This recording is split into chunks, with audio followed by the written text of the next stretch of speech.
Hey, so I started these videos because I'm going to be absent for the third week in a row on jury duty, and I wanted you guys to have some fun stuff to be able to use as resources to make your VEX mechanisms and then go on to do the fancier, more complex VEX stuff we're going to do this trimester. I wanted to show you, now that you've seen all the little videos, the whole thing in one shot. Everything you need is right here.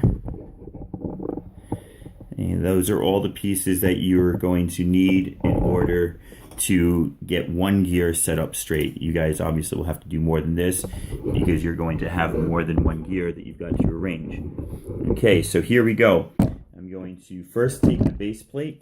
Sorry, not the base plate. I'm going to take this piece, and before I attach it to the base plate, I'm going to do this a little bit differently. I'm going to put the Dell ring bearing in, and what I'm going to do is, you saw me in the last tutorial video have this on the outside and then the sleeve and the rivet on the inside. That was a little bit in the way, and I think that's why my gear didn't turn. I'm going to put this on the inside this time.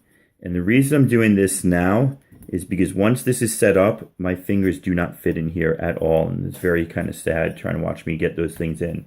So I've got this now on the inside. I've lined up the little notches with the square circles or the square holes, and now I'm going to take a sleeve, boom, a rivet, boom, take another sleeve, boom, and another rivet, boom.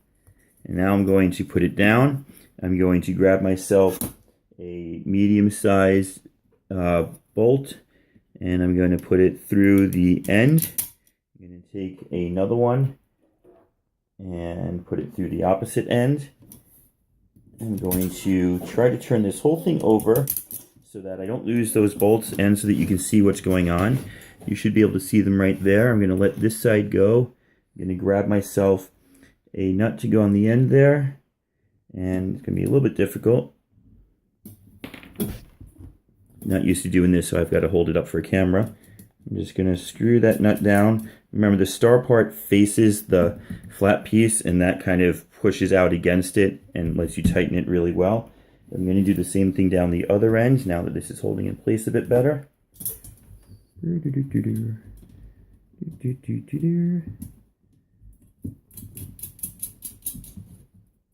you notice these bolts are long enough to do the job, but not so long that they stick out, but they take forever. I'm not going to tighten those yet, and I'll explain why in a minute.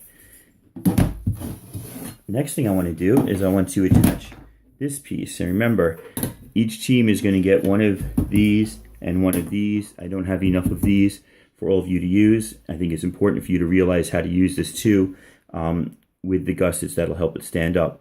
So the first thing I need to know is the distance to place this. So I'm going to look at the size standoff that I chose. I think this is a 2-inch standoff. And see where it goes and where it's going to line me up. If I put it in, so I realize where I need to put these gussets on now. So what I'm going to do is take this piece away for a second, and I'm going to do the same thing with the gussets that I did with the last piece. I'm going to drop some bolts through them. 1, 2.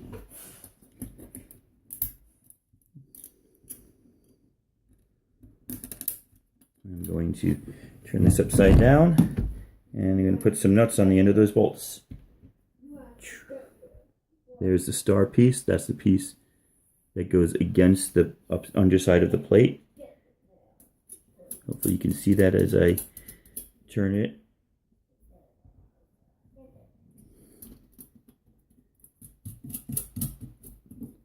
I have to do one for the other side.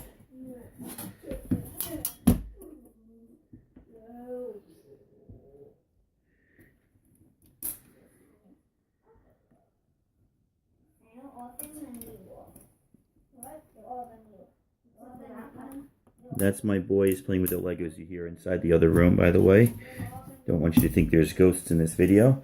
So I've got the other side, and again, 2 more nuts. If you guys feel like you know this, fast forward any part of the video you want. This is just not even a tutorial, just showing you how I do the whole thing in one shot. Okay, so that's on as well. Got that there. Now I need to attach this piece. So what I'm going to do is line up those square holes so that they're lined up. And I think I am pretty much even. I'm going to move one over. There we go. And this should just take one bolt to hold it in place. I don't think I need to go crazy with a whole bunch of them. Using a really short one here, that's okay as long as it does the job. I don't mind how short it is. Boom. And one on the other side down here.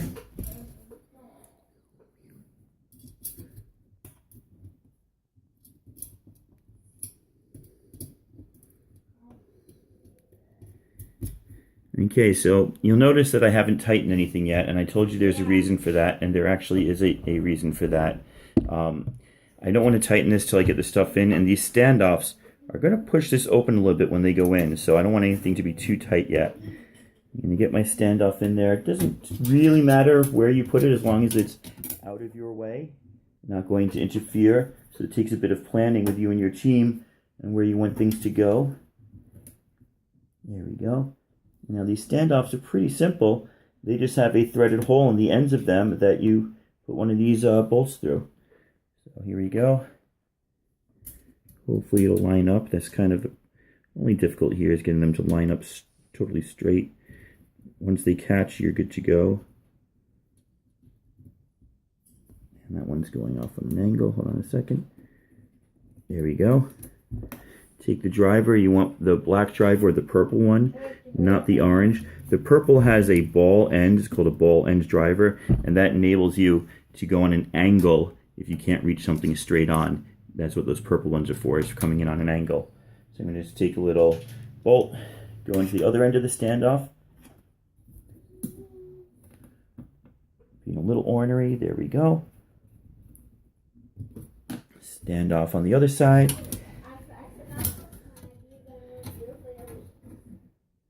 Looks good. You guys see over here? Yep. Okay.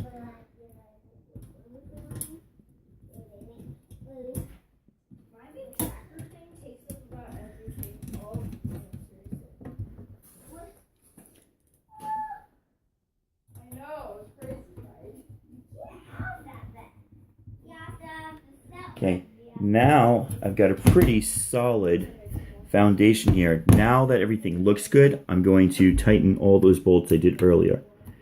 And you don't need to crank these hard. You don't need to jam them down. Just a little turn until you feel a little bit of resistance. Excuse me. And you should be a-okay. So I'm just taking the bolts that I did before, and I am tightening them all down. To reach the bolts on this side, I can actually go through the top hole and straight down. And that just helps me reach those again without putting the driver on an angle. Okay, so there we go. That's the setup that I want. I'm going to take one more bearing, put it across from that one, and putting the bearing on the inside. I am minus a sleeve. I lost it after I left work yesterday. I left school around 5 o'clock Friday afternoon and ran out with everything I needed except for one pop rivet and sleeve. That's okay. I'm going to take the shaft,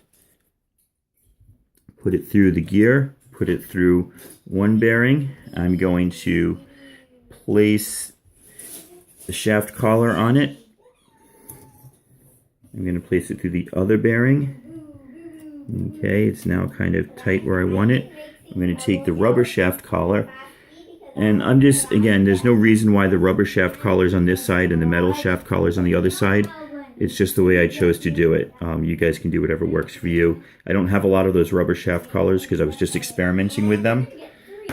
For the set screw, you definitely need the orange drivers. I'm going to, oops, push that through, sorry. Remember, the set screw should go down onto the flat part of the shaft. Let's see if I can show you what I mean there. This screw here, inside the shaft collar, as I tightened it, it goes down through the shaft collar and pushes against the shaft. If I didn't have this flat part of the shaft and it pushed against the edge, it wouldn't hold as well. Okay, that moves smoothly now. None of the problems I had in the last tutorial because I put the bearings in the inside. Just because I can, I've got a little bit of room sticking out the back here. I'd put another shaft collar on there or one of those rubber ones. Either way, it should work. One last time, this is the setup with one gear.